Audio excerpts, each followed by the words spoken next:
we are here.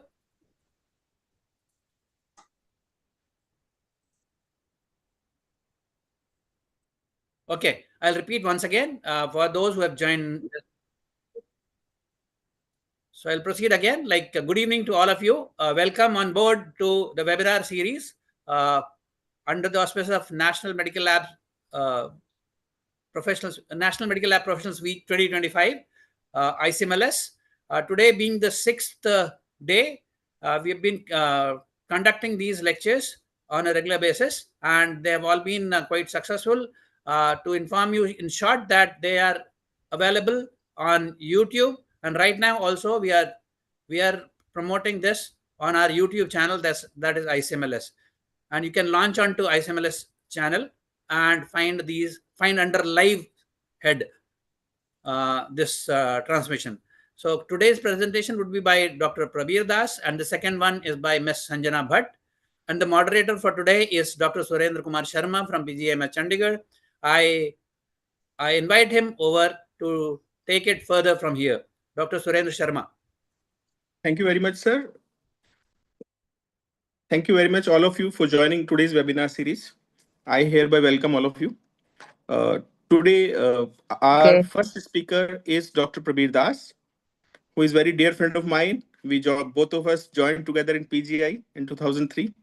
Dr. Prabir completed his diploma in medical lab technology from a very prestigious institute, that is Tropical Medicine and Hygiene, Kolkata. And he was a gold medalist there. Then he joined PGI. He completed his master's in medical lab technology, immunopathology, specialization. Then in service, he did his PhD from Department of Immunopathology. Sir is having very vast experience. And since last 2 years, he has been promoted to the post of faculty as a tutor technician in PGI. So this track record, as well as in-service qualifications, shows his competencies. Dr. Prabir Das is having various international journals, publications. They have been greatly cited. He has been participated in a lot of national and international conferences. He has been awarded by various awards also.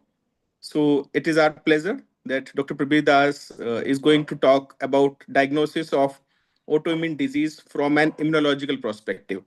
And it is very important because Dr. Prabir is also developed one of the autoimmune hepatitis POCT kit, and he developed one slides also. So Dr. Prabir is involved in development of various autoimmune diagnostic kits also. So it is our pleasure, sir. You are here. And over to you, Dr. Prabir Das, please, sir.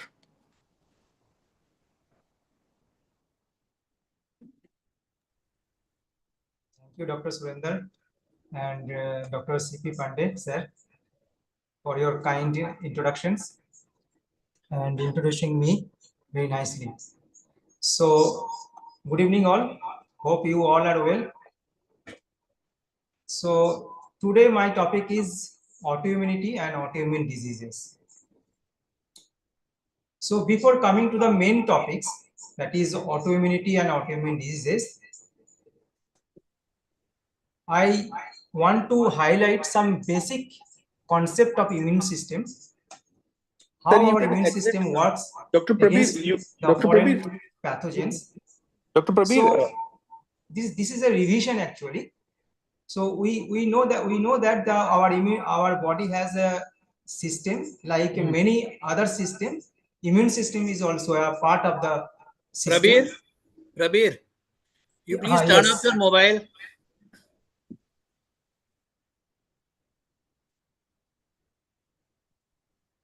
Okay, is it okay? Yes. I think it has not been worked actually, na? Dr. Prabir, your voice is getting echo. You need to exit from your mobile. So is it okay? You please continue. We will do it. Sir, please continue.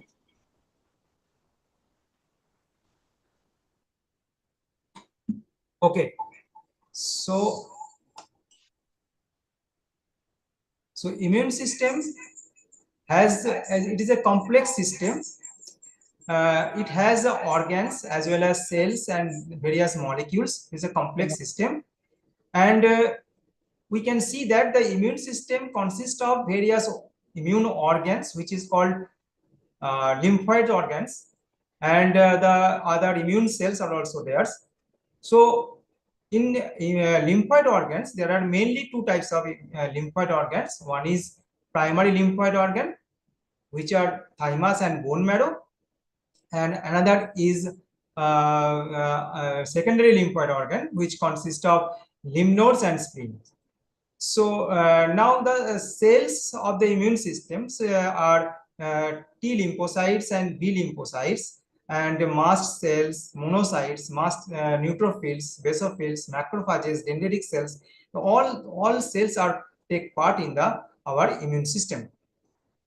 So these type of cells, immune cells like T cells and B cells, are matured in the primary lymphoid organs. So primary lymphoid organs are responsible for training of the lymphocytes like B cells and T lymphocytes, whereas the secondary lymphoid organs are sites for antigen interactions. So the primary lymphoid organs, that is the thymus, in the thymus, T cells are get matured, and you can say that in the this is a camp of training center of, like army. So they are trained, and after trained they move to the secondary lymphoid organ, which is spleen and lymph nodes, and in the spleen and lymph nodes they are able to encounter the antigens, like they resides in the spleen and lymph nodes like army base, and when it is required to encounter the antigen, they encounter the antigens and that time after infections. So this is the normal physiology of our immune system, and when the infection comes in contact in our body, so infections come in contact, then the phagocytic cells engulf the pathogens, and they present and they process the antigen and present to the T cells. So T lymphocytes, naive T lymphocytes, then naive T cells get activated, and they proliferate and then further activate to the B cells. Then B cells are also activated, and then they produce the antigen specific antibodies, and these antibodies then come to the peripheral tissues and they neutralize the pathogens.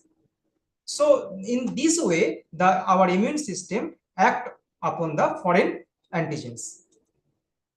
So we should remember the fundamental properties of the immune system, the most important fundamental properties of the immune system, that immune system does not mount an immune response against self antigens, and immune system has a capacity to distinguish between self and non-self. So this type of learning they have learned in the primary lymphoid organ, that is thymus and bone marrow. So non-self should be attacked while self never. Within the thymus and bone marrow, T cells and B cells undergo an important process that educates them to distinguish between self, which is our own protein, and non-self, which are the invading organisms, that is foreign antigens. So that type of learning they have learned in the primary lymphoid organs. So what is the functions of the thymus? And then we can see that in the thymus there have two compartments, cortex and inner part is medulla. Now we know that the hematopoietic stem cells present in the bone marrow, then these hematopoietic stem cells come through the blood circulation and enters to the thymus cortex. First of all, this type of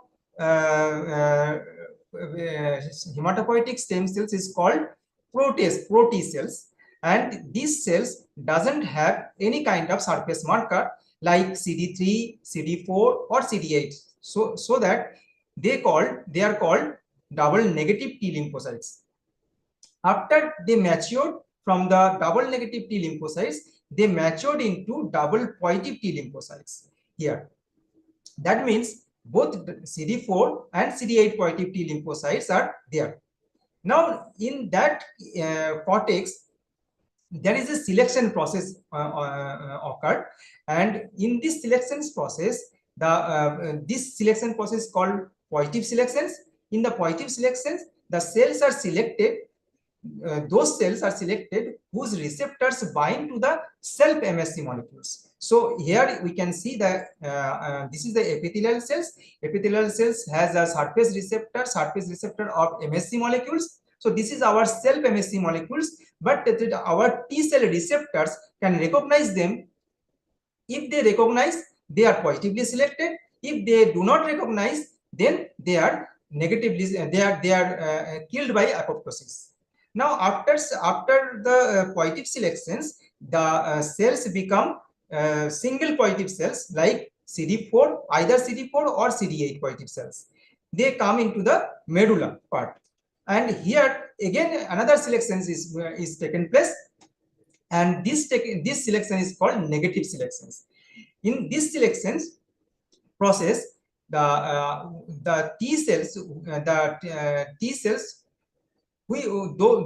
T cells whose contains a high affinity receptors for the self MSC plus self antigens are killed by apoptosis. So self antigen recognitions with the help of self MSC molecules, they are killed by the apoptosis, and those do not recognize the self antigens, they are passed through and moved to the secondary lymphoid organ for antigen encounter. Generally, two types of errors can be made by our immune system. Number one, if the immune system fails to quickly detect and destroy an invading organisms, an infection will result. And number two, if the immune system fails to recognize self antigens and mistakenly attacks them, the result is known as autoimmunity.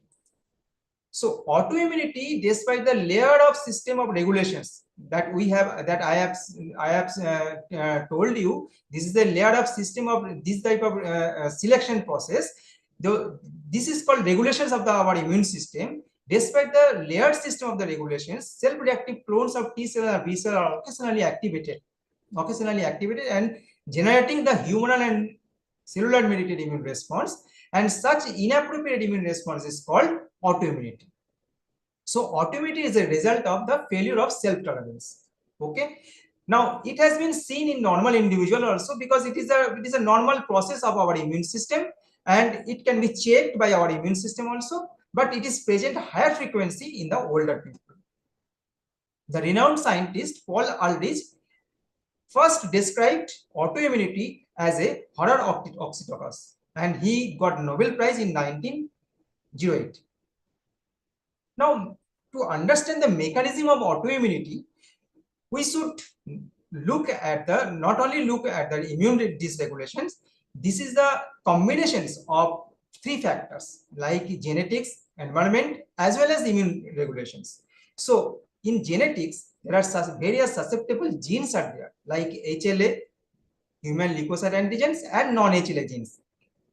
And in environmental factors, there are various infections, mostly viral infections, female hormones, sex hormones, and some drugs are also responsible to trigger the environmental factors. The virus or infections can produce a molecular mimicry to trigger the autoimmune disease.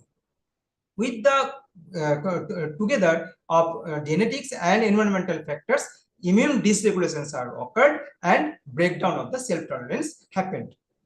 So now in the autoimmune disease, it has been described that there is a defect in clearance process of apoptotic material, because you should understand that if the immune dysregulation is there, immune tolerance is there, so many autoreactive T cells and B cells are activated, and they are producing B cells will produce the autoantibodies, multiple autoantibodies against the self antigens, and these autoantibodies then destroy the specific organs of our body, and these organs, after apoptosis, the apoptotic materials will not be cleared by our immune by our system, by our macrophagic phagocytic system, because the autoimmune disease patient, that is a lack of clearance of apoptotic material. So there is a accumulations of various type of debris in our body. So this is also a various serious problem of autoimmune disease patient. Now, how to prevent this autoimmunity? Autoimmunity can be prevented by sequestration of self antigens. Okay, so sequestration of self antigen means self antigens can be sequestered. Some self antigens like I protein, sperm protein, they are sequestered in a specific compartment. When after injury or trauma, they come into the circulation, blood circulations, our immune system then react against that proteins and produce antibodies against them and then destroy the particular organs. And it can be prevented by the generation and maintenance of the tolerance that I have told you, that two types of tolerance are there: central tolerance and peripheral tolerance. So central tolerance, in the central tolerance, deletion of autoreactive lymphocytes, and in peripheral tolerance, unresponsiveness of the autoreactive lymphocytes. There are two main pathways by which the autoreactive lymphocytes can be maintained, and by producing the regulatory T cells. These are the steps by preventing which can help to prevent autoimmunity. Now, autoimmune disease are the disorders in which the body's immune system reacts against own tissues and produce autoantibodies to attack itself. Okay, so all autoimmune disease are the result of autoimmunity, but autoimmunity itself is not a result for autoimmune disease.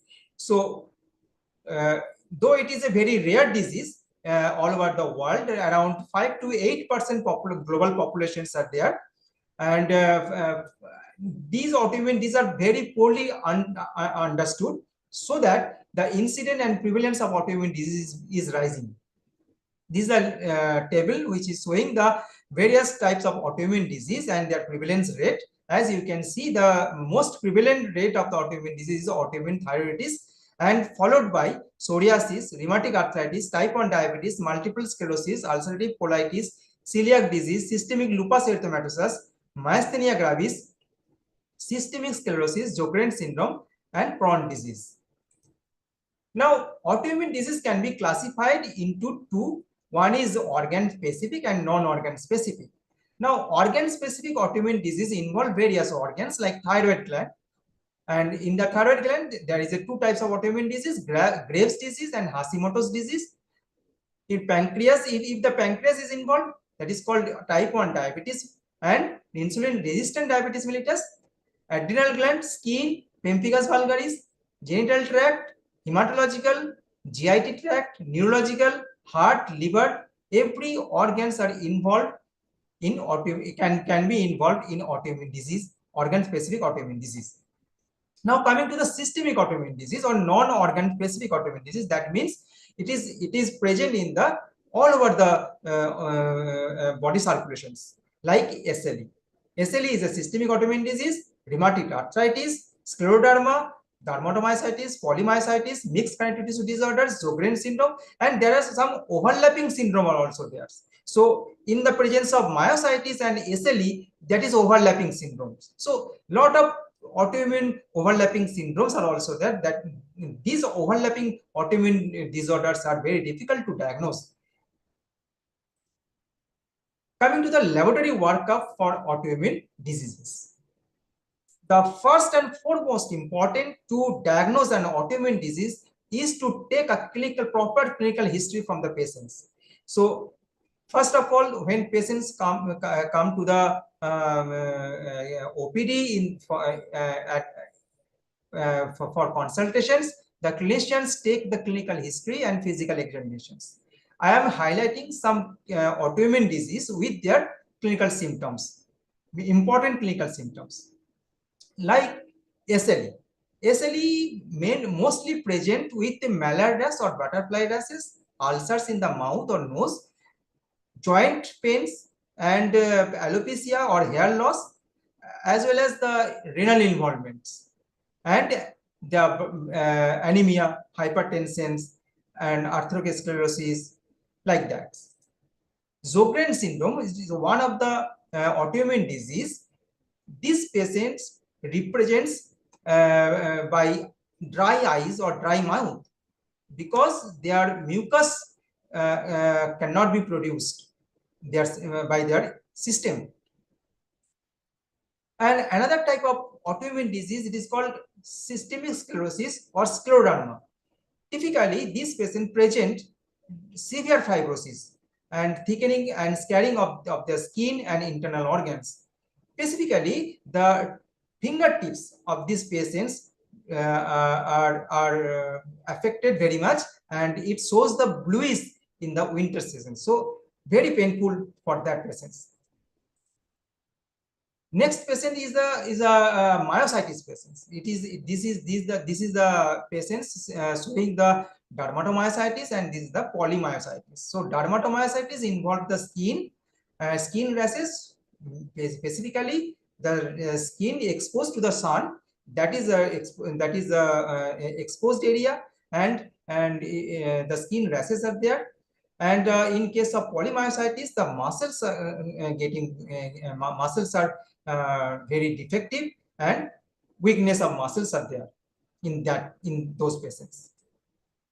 Next patient is the vasculitis. So vasculitis, which is called inflammation of the blood vessels. So that type of red spots can appear in those patients. So that we have covered the all connective tissue disorders. Now I am coming to the organ specific autoimmune disease, that is autoimmune liver disease. So autoimmune liver disease, it is also autoimmune disease, and by producing antibodies, autoantibodies, it damaged our hepatic duct or common bile duct and produce the antibodies against them. Another type of autoimmune disease is called autoimmune neurological disorders. So most common autoimmune neurological disorder is multiple sclerosis. In these patients, in multiple sclerosis patients, what happens is that this is our healthy neuron. As you know, this is a healthy neuron, and this is a myelin sheath in the action. But in case of multiple sclerosis patients, the myelin sheath is damaged due to the antibody against the myelin protein. So in this patient, the nerve conductions will be impaired, and you can see there's a damaged myelin here, and this is the healthy myelin.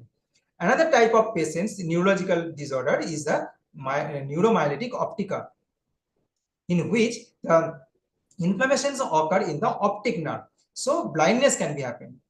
So this type of patient, after taking the clinical history of the patients, clinician first prescribe the first line tests, that is routine investigations of hematological, biochemical, and infectious disease screener.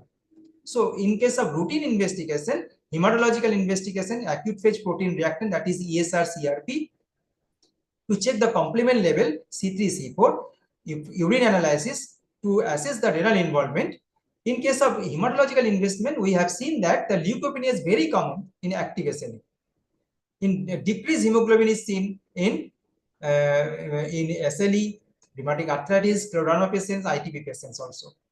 CRP are elevated, mostly elevated in autoimmune disease, but complement levels C3 C4 are reduced in the autoimmune disease patients, and urine proteins also found in the autoimmune disease patients. After significant findings of the routine first line investigations, the clinicians refer to the second line investigations, that is the detections of autoantibodies. Now, detection of autoantibodies in PGI, we are detecting three main types of autoimmune diseases, that is connective tissue disorders.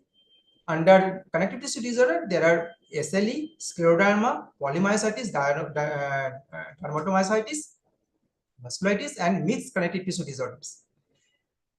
Next is autoimmune liver disease panel. Under this panel, we are screening autoimmune hepatitis, primary biliary cirrhosis, primary sclerosing cholangitis, and autoimmune neurological disorders. Under this panel, we are screening multiple sclerosis patient, neuromyelitic optica, autoimmune encephalitis, and myasthenia gravis. Now, the technique of the detections of and screening test is the immunofluorescence technique. Now, immunofluorescence techniques is of two types. One is direct immunofluorescence, another is indirect immunofluorescence. Now, indirect immunofluorescence detect the serum antibody. In case of connective tissue disorder, we are detecting ANA and ANCA for screening test, and after that, the confirmatory tests are prescribed and we are detected by the antibodies are detected by ELISA and Western blot methods. In CTD, we have also biopsy samples from patients for direct immunofluorescence. So we have skin biopsy and kidney biopsy, and we are detecting immune complex depositions of IgG, IgM, IgA, and C3 complex. Next, in case of autoimmune liver disease panel, we are screening the 5 types of autoantibodies, that is anti-nuclear antibody, smooth muscles antibody, anti-mitochondrial antibody, LKM, liver kidney microsomal antibody, and parietal cell antibody. And after confirmations of after screening this test, we have the confirmatory test for specific autoantibodies. And in case of autoimmune neurological disorders, we have aquaporin, anti-aquaporin 4, NMDR receptors antibody, and we have the panel of specific autoantibodies.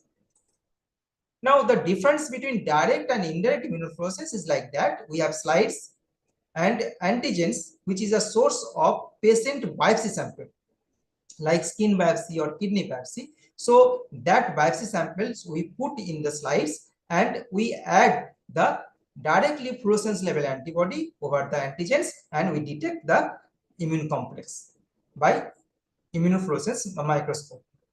And in case of indirect immunofluorescence, we have the slides, and over the slides we add some antigens that is specific for test to test, and we add the patient serum, which contains the specific antibodies that is our interest antibodies.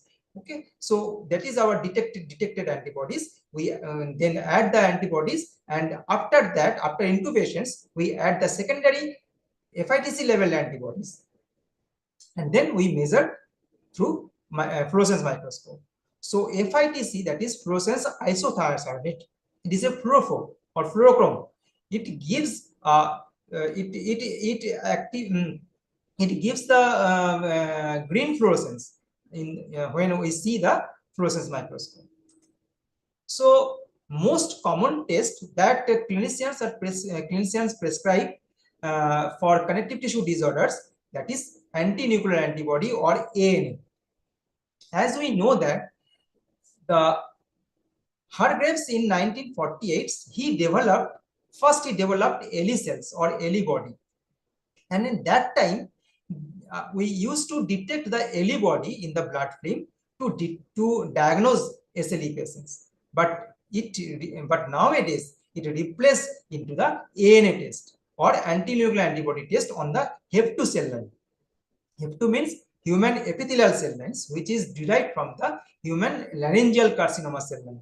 So this is a HEP2 cells, cultured HEP2 cells, and these cells are coated on the multi-well slides. Here you can see that there is a 12 well slides. So one well is for one patient, and we put the patient serum, which contain antibodies. They bound to the antigen antibody. They bound with the antigens, and after incubations, then we add the secondary antibody. After incubations, then we add the mounting media, and we this is ready for immunofluorescence microscopy. So the reporting of the ANA is we are screening the ANA test by looking some patterns. These patterns was implemented by ICAP, that is International Consensus on ANA Patterns. which is this international consensus of ANA pattern ICAP was implemented at the 12th International Workshop of Autoantibodies and Autoimmunity in 2014, and they have given guidelines to how to report the ANA on HEP2 cells. And according to them, they have classified nuclear positivity, cytoplasmic positivity, and mitotic positivity. So there are nuclear positivity, homogeneous pattern, that is speckle pattern, centromeric pattern, nuclear patterns, and in case of cytoplasmic, fibrillar pattern, mitochondrial pattern, Golgi pattern, and in case of mitotic, that is centrosome, spindle fibers, and intracellular bridge, mitotic chromosomes are there also. So here are some figures that highlights some immunofluorescence pattern of ANA. So here you can see the homogeneous pattern, that is, this is a nucleus, cell nucleus. So cell nucleus is glowing fluorescence, green fluorescence. So it is a diffusely stained fluorescence. So it is called diffuse pattern or homogeneous pattern. Mainly it is found due to the presence of antibody against double-stranded DNA. And this is called speckle pattern, the speckling of the nucleus. You can see the dot appearance in the nucleus. So it is called speckled pattern. Mostly it is found in the Sjogren syndrome that I have told you, the Sjogren syndrome patients, which called that patients have the antibodies against Rho and La. And this is a pattern of centromeric pattern, that you can see that this is a centromere. And this is the centromere, 46 chromosomes are there, and 46 chromosomes are attached with the centromere in the time of cell division. So this is a centromeric pattern, which is very predominant in the CREST syndrome. This is a nucleolar pattern. So nucleolus of the nucleus are stained here. So this is a nuclear pattern. It is also found in the mixed connective tissue disorders. These are multinuclear dots. So nucleolus are multiple in this patients, in this nucleus. So this is called multinuclear dots. Mainly it is present in the liver disease associated. It is a liver disease associated. And these are the nuclear patterns. And coming to the cytoplasmic patterns. So cytoplasmic in the cytoplasmic pattern, there are ribosomal protein. Ribosomes are there. Here the cytoplasm, the nucleus remain black, and the cytoplasms are growing. So cytoplasmic pattern, this is the ribosomal pattern, specific for neuropsychiatric SLE patients. This is a speckled pattern in the cytoplasms. Histidyl tRNA synthesis pattern, here you can see. And this is a reticular AMA pattern. You can see the reticular anti-mitochondrial antibody, which is very common in the primary biliary cirrhosis or liver disorder, autoimmune liver disorders. These are rod and rings, which is found in the HCV patients. Now it is these are the cytoplasmic pattern, and now these are the mitotic patterns. So nuclear speckling in the spindle fibers. You can see that during cell division, the spindle fiber also glowing. So the antibody against spindle fiber bound to that area. So that's why they are glowing. And this is a topoisomerase. You know that the topoisomerase 1 is help in the DNA replications during the DNA supercoiling. So antibody against topoisomerase can also be seen by the help of ANA staining. So if we, this is not this is a nomenclature of ANA is now changed. It is called anti-cell antibody or ACA, because the cell contains nucleus as well as all organelles of the cells. So the antibody can be developed each and every organelles in spite of including the nucleus. So it is called, this name has been changed, and it is called anti-cell antibody. And another immunofluorescence is the C-ANCA and P-ANCA, that is the ANCA staining. That is called. It is also a test for connective tissue disorders, anti-neutrophilic cytoplasmic antibody. So neutrophil, this is a neutrophil. It has a granules and a nucleus. And if the perinuclear staining is there, that is called P-ANCA. That is perinuclear ANCA. And Dr. if the Prabir, cytoplasm sustained, that is called please C try anchor. to So wrap it up. is C Please anchor, try to and wrap it is up. perinuclear form. Nucleus is black, and surrounding the nucleus is glowing. So it is perinuclear. So it is called P anchor. And we have manufactured the in-house slides also for anchor spot papers for this test. So we are, I think we are founder in this institute. We are in the all over the India, that we can prepare the anchor test slides. Another test, autoimmune test, is the mouse, liver, stomach, kidney substrate. So here we can see the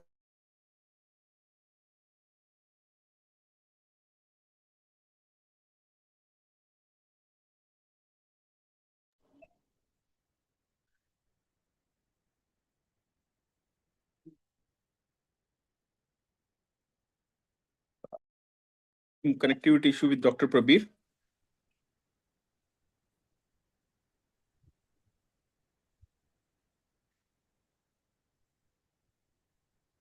Prabir,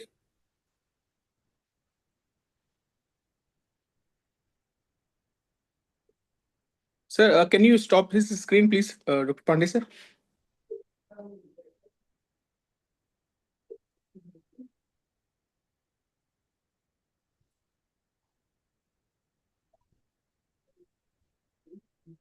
I think कप्तान जी को कहना पड़ेगा. Just a minute. Just a minute, sir. Sir screen stop कर दीजिए please एक बार.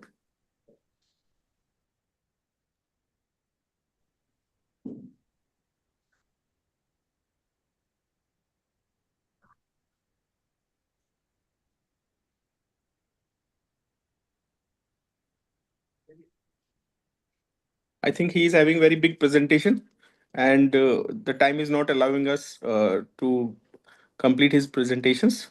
Though he's explained very well about the diagnosis of autoimmune diseases, he nicely explained the clinical pathological aspect of immunological diseases, and he's explained all the relative investigations which is required for autoimmune diseases. With this, I again thank you, Dr. Prabir, for his presentation.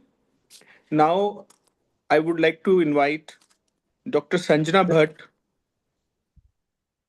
who is a educationist in University, Bangalore. She is a assistant professor in allied health sciences, and her specialization in microbiology and medical lab technology. She is also pursuing uh, her PhD in medical laboratory sciences.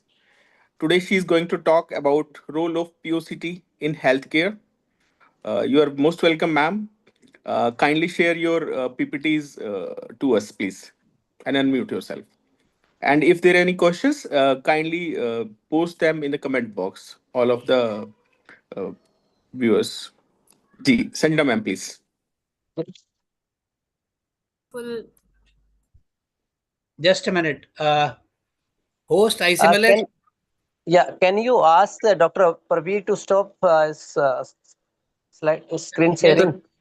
Sir, He has I'll reached do. his last. He has reached his last.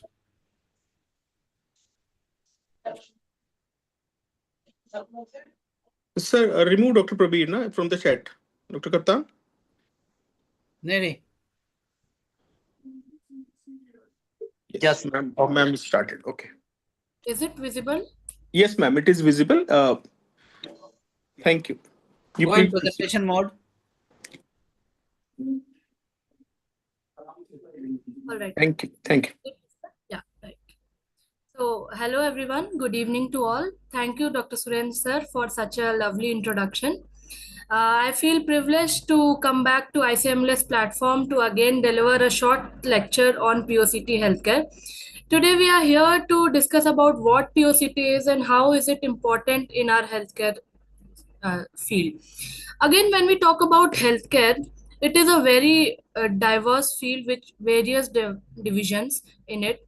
Talking particularly about MLS, which is the medical laboratory science, it totally relates with our theme here, that is molecular technologies and AI, which is the next frontier in clinical laboratory diagnostics. Whenever we talk about our daily lifestyle also, there is one thing in common which everybody sees it. Everything should be rapid and at point to us. And same stands for the health.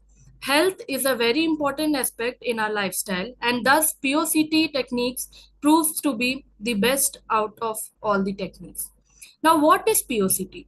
POCT stands for point of care testing, which is in medical or clinical laboratory settings, and it is conducted close to the site of patient or the bedside care. Again, when we talk about the different aspects of POCT, there are two things which is most commonly thought about. That is, it has a rapid turnaround time, which means it gives and generates results quickly, along with the improved clinical and economic outcomes and in comparison to the other laboratory settings. So why should we implement in medical labs? It facilitates faster results, as we already discussed. Then enhance patient outcomes.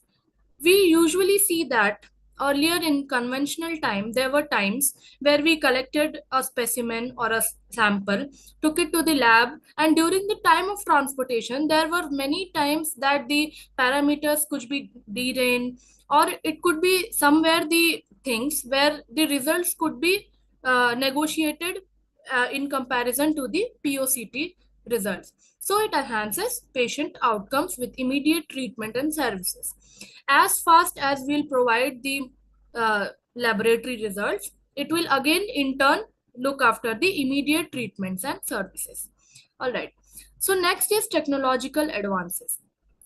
We are driving towards the advances in every sector, and health is one of the best ways to innovate and to expert our technological advances, and one of them is point of care testing. It expands applications to various disciplines, and it since it is a bedside treatment or a point of care testing, it totally relates to the patient centricity. Even in our education field, since I'm an academician, I would like to give a short example that all of our curriculum and everything is now student centric. We look after what are the actual demands of the student, we improvise our curriculum, and similarly in our healthcare sector, when our students go or our the young entrepreneurs or the young professionals of medical labs goes in the hospital sector or something like that, they are prompt to work with the POCT techniques, which gives patient-centric treatments. And similarly, it stands the core of the healthcare by providing both convenience and rapid results. So when we compare about the conventional methods with the POCT methods, there are few points which I would like to discuss here, and which is one of the most important thing when we see that whenever we work in a laboratory, it is always at a particular place, and we have to transport the sample to the laboratory setup, and then there are different disciplines, different desks where we have to work on it. But when we talk about point of care testing techniques, those are at multiple sites and in varied disciplines, be it radiology where there is ultrasound and X-ray machines portable, be it cardiac division where there are ECG machines which are portable, be it our laboratory sciences where we could take the where we could use the various equipments of point of care testing and do the best of the treatment. Then another point is when we talk about the central laboratory services, there are limited instruments and a bulk of analysis when we do it in a multisectorial or a super specialty hospitals. But for the POCT, we could get the rapid results using the minimal multiple devices, and similarly with the use of human resource. For the laboratory, we have limited staff to do a lot of work. But for the POCT, it is always patient-centric and is always beneficial when we talk about the techniques. Then when we talk about the training and experience, as a human being, as a person with always willing to grab a knowledge, POCT is another way to just drive your knowledge to not just the laboratory education, but to clinical training. And one word which we use these days is the skill development. All of our lifestyle, everything we do, be it a hobby, be it our profession, whatever it is, everything is directly related to our skill development. So there's a one flow here where we can see IoT towards the POCT. So what is IoT is Internet of Things, where we use various softwares, various development of websites and all to look after the point of care testing. One such example I would like to share is during the COVID era, we all have gone through the point of care testing techniques, and we have used the mobile apps for our health record, which in turn is a major part of digital health and telemedicine, which we see. Also, when we talk about IoT based point of care testing in medical labs, why is it important? It serves various advantages like lower expenses, better treatment plans, better disease control, less of a mistake because of better enhanced skill development, more trustful doctors, that is through video conferencing, video consultation, teleconsultation, and then better disease control again because we'll get the rapid results, which in turn will support our treatment and services. Here are few of the equipments which we deal with these days, out of which most common is the glucometer, which we have been using since past many times. There are rapid kits for malarial parasite, hepatitis viruses, etc. And then there are clinical pathology equipments also, which we use for urine analysis and so on. These days there are many things where we can talk about point of care testing for hemoglobin testing, hemoglobinopathies for various variants and so on. So being using the internet towards the point of care testing techniques is another boom in today's era. Now, point of care testing devices are majorly classified into two parts, that is, one with the single use and one with the multiple use. The single use is usually for the qualitative testing, which is either yes or a no, whereas the multiple use analysis of parameters is done on a quantitative basis, where we get the various parameters and we use to know that what actually in what content is present. For example, when we talk about the rapid card testing for a malarial parasite or a hepatitis B virus, the control and the test lines which we see due to chromogenic changes, it usually shows that it is either the infection is present or it is not. So what it is a single use POCT device. But when we talk about multiple use, it shows quantitative results, for example, electrolyte or ABG analyzer, where the electrolyte analyzer shows the actual amount of the chloride ions or the sodium ions or whatever the other electrolytes are present.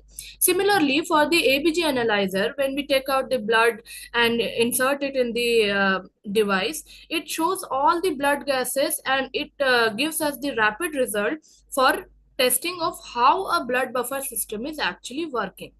So few of the major principles which work for the POCT is reflectance, electrochemistry, fluorescence, impedance, etc. And these are also used in the conventional methods too, where the automated analyzer in a laboratory setup it is done.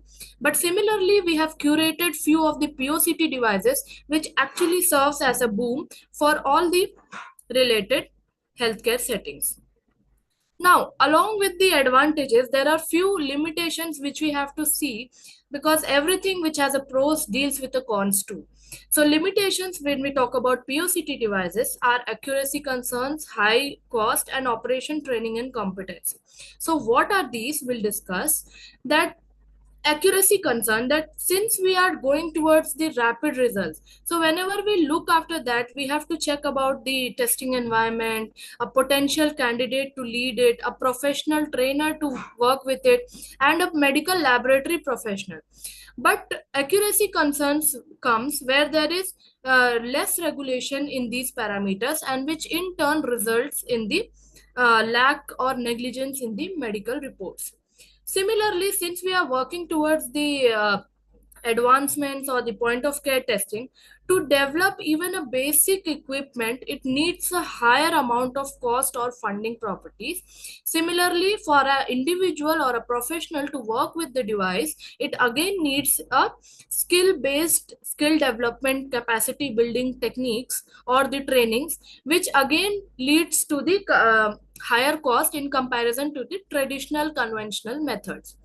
Another one thing which we see is operator training and competency. Now, what is this? Even after the skill development and capacity development, there is always a willpower or the willingness to work with the device or work for the advancement. Now, that is where the operator training and competency shows the limitations. So there are two scenarios I have shown here as a cartoon character. One, in the scenario A, it is showing that from tests to results to the treatment, everything is done in a smooth way.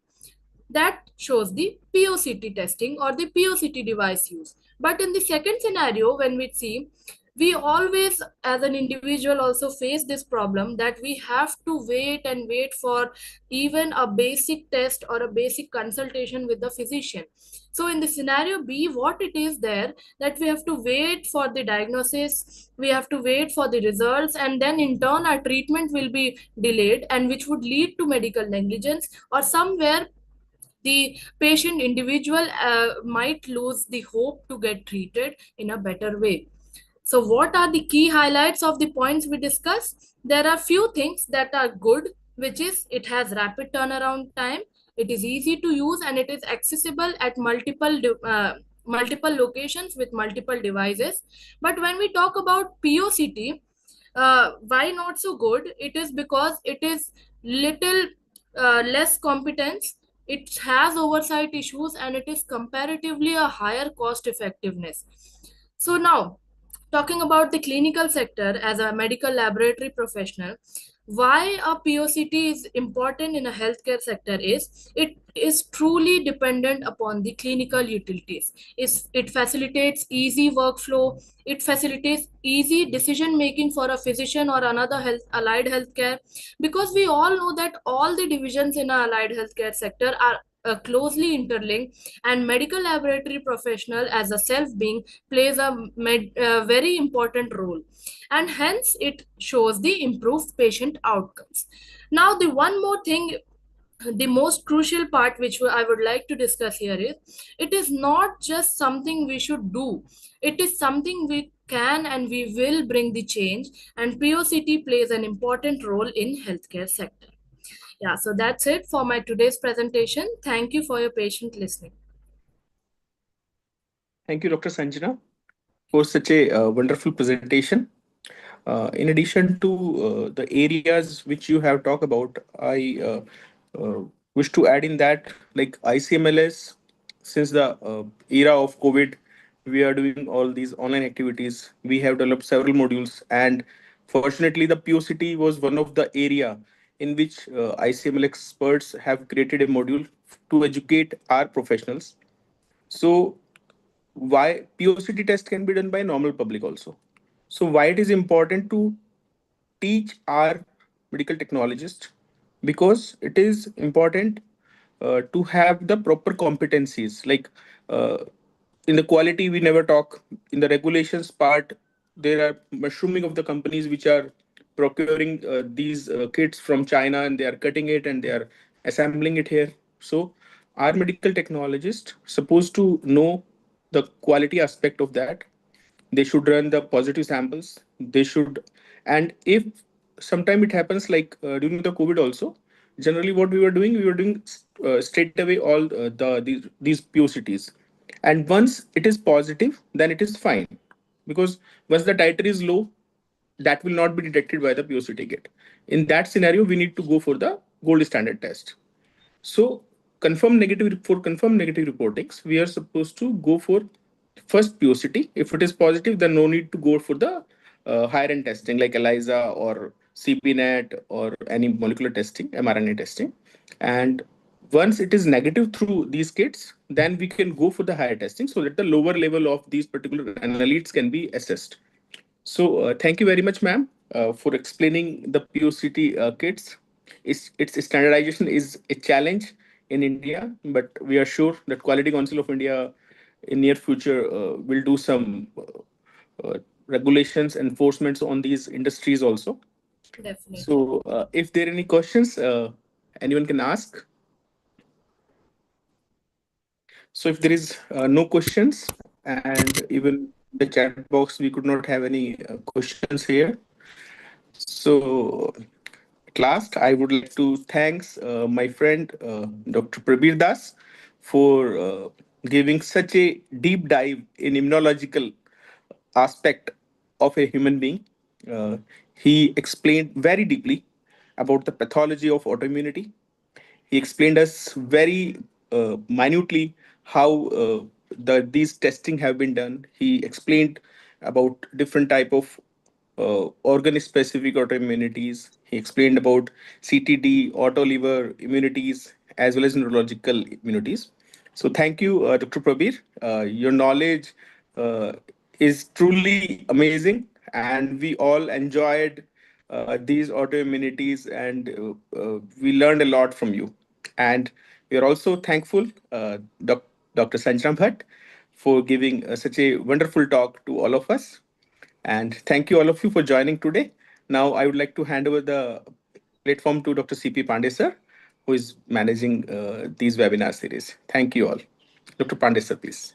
Thank you so much. At the very outset, I would like to acknowledge the great contribution by Dr. Prabir and Sanjana today. And I would like to enumerate all who were involved from day one. Tomorrow, I would like to emphasize that tomorrow would be the final day, the concluding day of the National Medical Lab Professionals Week. And since the events are conducted all across the country, we are going to have a shift in our timings. We'll keep it at 8:15 in the evening and hope that all of you, those who have left, the message goes on to them and join. Please make yourselves available to celebrate the final day as a conclusion of National Medical Lab Professionals Week 2025. And I would like to share certain hashtags which should be put through with all our communications in propagating our activities all across the country. On that note, I would once, like, although this Thanksgiving has to be done tomorrow, but I would just rush through the people involved in the webinar series till today. Well, the first one was mine on career growth and developmental aspects. Then automation of hematology in hematology by Mr. Alujit Kar. Then hemoglobinopathies investigation workup by Sanjeev Chabda. Then quality control in clinical biochemistry by Dr. Aarti Tyagi. Then from principles in practice, HPLC in diagnostics and research by Sonal Chitroda. And sorry. Then Sonal Sangwan. Sonal Sangwan, and then transfusion transmitted infections by at the last very moment by Chandra Prakash from Transfusion Medicine PGI. Then technology readiness level from the moderator of today, Dr. Surendra Kumar Sharma. Diabetes induced male infertility by Dr. Sumant Bera. Then concept and theories of organizational behavior by my friend Dr. Malkeet Singh. Importance of research in medical laboratory science by Dr. Sonal Chitroda. Diagnosis of autoimmune diseases, that was, of course, today by, again, like one of our friends, Dr. Prabir Das, which was very informative. And then role of POCT in healthcare by Sanjana Bhatt. So all in all, it covered the entire domain of gamut of medical technology profession as such. So hope to see you all on in the concluding ceremony scheduled for tomorrow at 8:15. So as of now, have a good night's sleep. Bye-bye. Thanks.